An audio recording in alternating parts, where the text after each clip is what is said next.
Click on the net now. Okay. Hey, everybody. We are live. It's our first Yes. live YouTube. We're in Kyoto in our Airbnb, just kind of hanging out before we hit the day. You can't see Mr. Everett, but he's here. Uh-oh. Oh, no. He might get a little cranky. He's still trying to go to sleep. Yeah, it's his nap time. Say hi, Mr. Everett. Say hi. Okay, bye. I'm just kidding. Yeah. You want me to hold him? Yeah. Okay. Take turns. Right? We run into this a lot. Yeah. Maybe we'll wait for a little bit to see if anybody joins us. Who knows? I don't even know what time it is back in America. What time is it? It's 10. It's a little after 10 a.m. here in Japan. I'm going to stand with him now. Yeah. He's just quiet. He's quiet all morning until that happens. Right?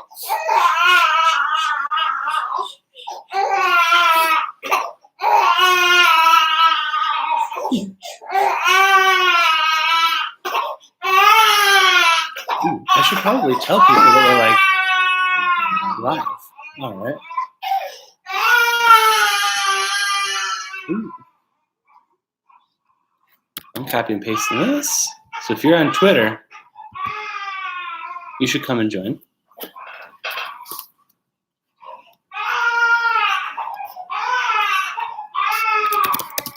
You can get started and I'll be there in a minute. Okie dokie.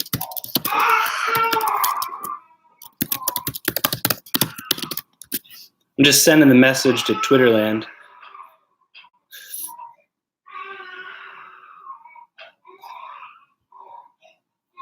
Okay, we're back.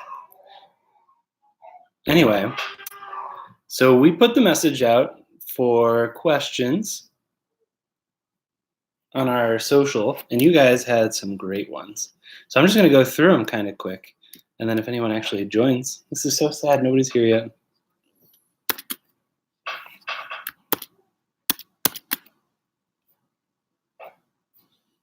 All right, the first thing people wanted to know about was jet lag.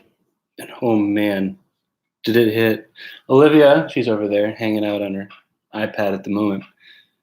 She handles Europe like a champ. So we thought, it's an extra like 7 time zones difference. Yeah, it makes a big difference, a giant difference. The first day we were here, we went to bed. The kids fell asleep at like 12 o'clock, and then they were up at like 3 and then kind of napped in and out through the day. So we had to like keep them in their strollers, and it was a whole big mess, and we were exhausted. They didn't sleep on the plane, so we probably had a salad. Well, we sleep like 6 hours in 3 days. Where? Oh, yeah. The first minute is 3 hours. Oh, it was terrible. But then after like day 3 was when things started clicking. So one thing we did do is we made Olivia start walking towards the end of the day so she couldn't fall asleep at 3 p.m. and sleep all the way until we got back. The other thing, we really have adjusted our schedule. We've gotten up at 4:30, 5 o'clock and been feeling good, and then going to bed at 8 and 9 o'clock. So it's not quite as big of an adjustment. So, you really got to bend your schedule to what the kids are doing. It's one of the big challenges of family travel. What other questions were there? Oh, one other thing on the jet, like hydrate, hydrate, hydrate, hydrate. Drink so much water, lots of coffee. I've probably had 50 cups of coffee. And mealtime. What about mealtimes? Make sure that you get them adjusted to the local mealtimes. Oh, yeah. Yeah, getting Olivia adjusted to the mealtimes was legit. That helped so much too. She slept through the first 2 nights, and then the third one, we woke her up, made her eat. It was only a couple of bites that she actually did eat, but hey, do you want to talk feeding Everett or not?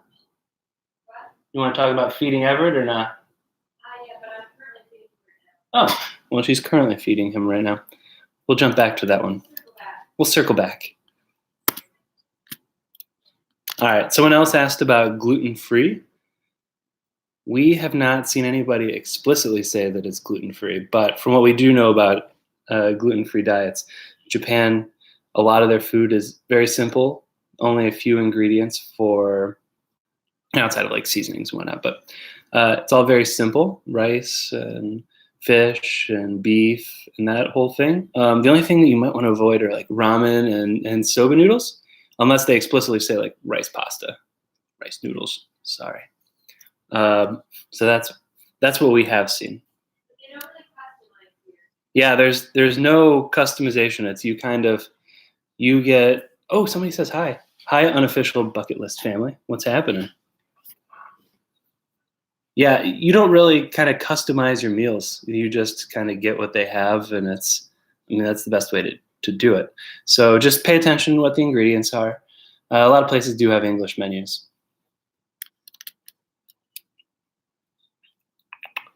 Oh man, strollers.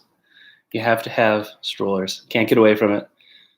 We brought 2 instead of going with the double. We got, if you remember a few weeks ago, we did a stroller video on the best travel strollers. And so we brought the Graco one that works with Everett's car seat, and then Olivia's little GB Pocket, so we can fold it up and put it underneath the other stroller when we need to. So it's not been too bad.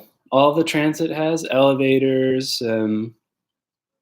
Most places just have like little places to park your stroller right before you come into the restaurant, and nobody messes with your stuff here. I mean, it's amazing. Like, people leave their bikes unlocked, and just part of their culture of don't touch other people's things. We could all learn a lot from that. But we definitely recommend bringing a baby carrier if you have one. It's well worth wearing the baby around and only pushing one stroller, or even not pushing any stroller if you're only going to be gone for a little bit, especially in the afternoons, as we talked about with jet lag. Let's see, what else have we got? Kid-friendly food.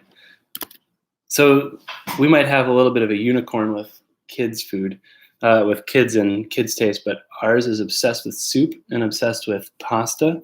So ramen noodles have been her jam. She loves it. And then we also went to this place we're going to do a video about called Coco Curry, and she really loved the curry, which I was pleasantly surprised by. 7-Eleven has wonderful food. I'll say that again. The 7-Eleven has wonderful food. So, the pork buns, the pizza buns, those are kind of like Asia's answer to the Hot Pocket. Kind of spectacular. What other kid-friendly food have we seen? What else? Oh, you like what other snacks have you liked? You like all the snacks, huh? I thought so. Let's see here. All right, transit. Oh, McDonald's, that's right. McDonald's is pretty cool here because it's not like other like international cities where there's just 1 or 2 specialty items. They have like a whole different menu. The whole thing's different. Yeah. Get the teriyaki burger. Yes. Okay, people enjoy seafood. And 7-Eleven. Yes. 7-Eleven and seafood. Right? On point. Who would have thought 7-Eleven seafood would be a thing? I mean, I wouldn't ever do that in the States, but I mean, here, yeah. The first time we tried it, we were breakfast. so skeptical, and then we're like, "Wow, this blows the U.S. out of the water." Oh, yeah. It's crazy. A blast. Mm-hmm. What else was there? We did do Taco Bell. We just we weren't even like super happy to do it, but we just felt like there was a Taco Bell in Japan, and we were just so curious. We had to. Because we haven't really heard. You hear all the time about how people go to McDonald's in other countries and get like whatever their unique items are, but you never hear about people going to Taco Bell in other countries. I know. So we're like, we have to do it. I know. And tastes so good, you would be super impressed with Olivia. She ate a hot dog wrapped in squid. Yes. What 3-year-old does that? She'll be a guest host for you. The market here, it's only like maybe half a mile from our Airbnb. It's awesome. It's all seafood pretty much. I mean, there's a few other things, but it's like octopus, fish cakes, very, very adventurous food. So we're going to do a video on that too, but we tried a lot of things there. We have yet to try, there's apparently an octopus with a quail egg in it. We haven't tried that yet. We saw it though. Yeah. We saw it though. Mm-hmm. Yeah. What time is it? 2:16. Holy crap. Wait, is that 2:16 in the morning? Oh, geez. Oh. I'm trying to, the time differences. I can't figure out all the different times. In the U.S., it's, what did we say it was? Like in Chicago, it's 9 p.m. now? 8 p.m. Yeah. Okay, so then that makes sense for the UK. Man. Dude, Terrence, go to bed. This is way too late. Oh, gosh.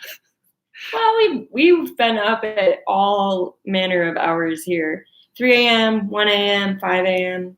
At some point, we've been up every hour. I was definitely up walking the stroller at 3 a.m. And there were a lot of people out. That's another thing that's crazy. There's always people out here no matter what time of day. It's almost like we're in one of the biggest cities in the world.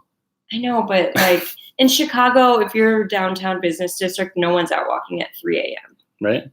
Everyone's out walking here at 3 a.m. You said there were more people at 3 a.m. than there were at 5 a.m. Yeah, that's very true. It's crazy. What else? I don't know what you've talked about yet. Well, you were going to talk about, see you later, Terrence. Sleep well. Hey. Oh, you were going to talk about your feeding schedule. Yes. One of the things that I was a little bit unsure of was breastfeeding in public here. It's not really a thing, but no one really says anything. So I think it's been okay so far. You know, there's always, the great thing is that if you have kids, no matter if they're babies, toddlers, older kids, there are family bathrooms everywhere, and they're pretty clean in train stations. Department stores, train stations, random restaurants, they always have changing tables, nursing rooms. It's very, very nice. Yeah. But yeah, there's also an app you can get. I forget what it's called. Mama something. Mama Ba? I always want to say that because of the airport things. But there's an app you can get that it will show you where the nearest changing table room is, or nursing room. It's pretty cool. It's helpful. We've used it a few times. Yeah. Yeah. Did you talk about the people? The people here are amazing. Super nice. Yes. We went to Tokyo before, and everyone was nice there. But then we just went to Osaka for the first time, and people go out of their way to help you with everything. Some lady missed her train to walk us to the train that we were supposed to be at, which was like, we're like, oh my gosh, you don't have to do that. But it was super. And then we were on the train yesterday with all of our luggage, and someone just picked up my suitcase and took it off for me while I was pushing the stroller. It's like, people are very, very friendly, kind, amazing folk here. So nice. What else? What other questions did people have? We talked about it. Did I talk about transit? No, I didn't.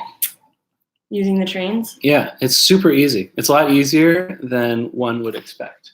Mm-hmm. They all have kind of English station names. It's really overwhelming to look at it first, but once you figure out how it's organized, it makes a ton of sense. There's so many lines. Some of the train stations have English available, which makes it easy. Some of them do not. So Google Maps. Yes. Google Maps is pretty accurate. Yeah, if you use that. And it'll tell you exactly what the fare is going to be. So that's kind of helpful. Oh, yeah. Because everything's fare-based. So when you pick your ticket, you go and whatever distance is 130 yen or 160 yen or what have you. It's pretty easy to get around. We've used trains for the most part. In Kyoto, I think people use buses a lot. So we're going to give the bus a go today. Yeah. We've never used a taxi. We didn't even bring a car seat. I hear taxis are super expensive here. So I don't think we're going to venture into doing that. Yeah, I don't think so. I've heard it's like what I've heard from other people is like, if you miss the last train, people will literally get a karaoke room and stay overnight in it to avoid taking a taxi because they're that expensive. How crazy is that? That's insane. Isn't it? And then the last question, people wanted us to compare Osaka and Kyoto and Tokyo. So we kind of think that Osaka is very similar to Chicago and that it's very business and Mhm. government oriented, but then it's got a great food scene. Yeah, it's very foodie friendly. Yeah. We haven't gone to Tokyo yet on this trip, but we did our last trip. Tokyo is Tokyo. That's just Yeah. quintessential. See you later, bucket list fam. Have a good night. And I would say, as far as kids are concerned, you want to talk about that? Yeah. He's not a happy camper. He just wants to sleep. But yeah. So Osaka was, very similar to Chicago. Kyoto's a lot smaller, right? It's typical like old Japan. It's very cool. We haven't been here more than 24 hours yet, though, so hard telling. And Tokyo is that's Japan. That's stereotypical. Everything is bright. Everything is busy and loud and crowded and amazing. I think there's probably a little more to do with kids in Kyoto. I'm sure there's a lot to do in Osaka too, and just personal preference. I think just what we've seen of like the shrines here. Maybe we didn't see everything in Osaka, but I think Kyoto so far seems a little bit more kid friendly. Mm-hmm. But I guess that's just kind of what you can find to do. There were kid friendly things to do in Osaka, but just what we've seen so far. Like yesterday, going to one of the shrines, she was able to run around all over the place and loved it. Yeah. But there's like playgrounds and things in all the cities. Yeah. Mr. Everett saying hello. And so is Olivia. She's over there just chilling. All right. But I think that's all the questions that we got. So we are going to go and hit the day. Yeah. Monkey Park. More food. More 7-Eleven probably.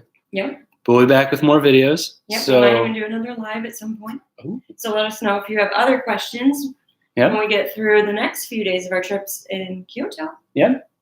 All right. For now, subscribe, all that good stuff. Have a good night.